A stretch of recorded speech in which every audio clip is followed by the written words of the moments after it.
Hi అండి.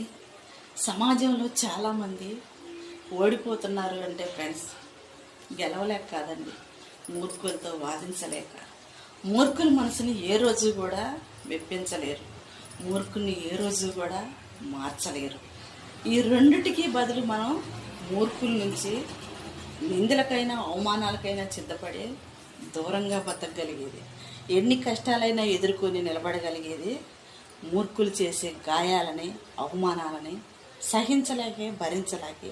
కొంతమంది ఆడవాళ్ళు కావచ్చు, మగవాళ్ళు కావచ్చు, కుటుంబాల్లో కావచ్చు, అది ఎవరి సందునైనా ఉండొచ్చు.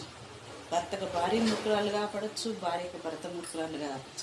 వీళ్ళిద్దరు ఖర్చు ఉన్నారంటే వీళ్ళు కన్నవాళ్ళ వీళ్ళకి మూర్ఖుల్లాగా మారచ్చు, వీళ్ళ రక్త సంబంధికుల వీళ్ళకి చిత్రుల్లాగా మారచ్చు.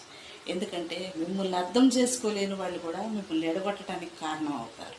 ఎందుకంటే నువ్వు ఎదటవాడి మాట అది ఎలాంటిదైనా కానీ విని నమ్మగలిగే చిన్న లోపం నీలో ఉంటే చాలు ఫ్రెండ్స్. అది నిజమే కావచ్చు, అబద్ధమే కావచ్చు, తెలుసుకోవటానికి మాత్రం టైం పట్టిద్ది, కానీ నమ్మటానికి మాత్రం వేగంగా నమ్ముతాం.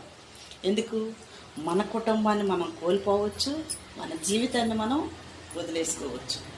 అందుకని ఎవరితోనైనా ఎప్పుడైనా కానీ చాలామంది చెప్పే మాట ఏంటో తెలుసా?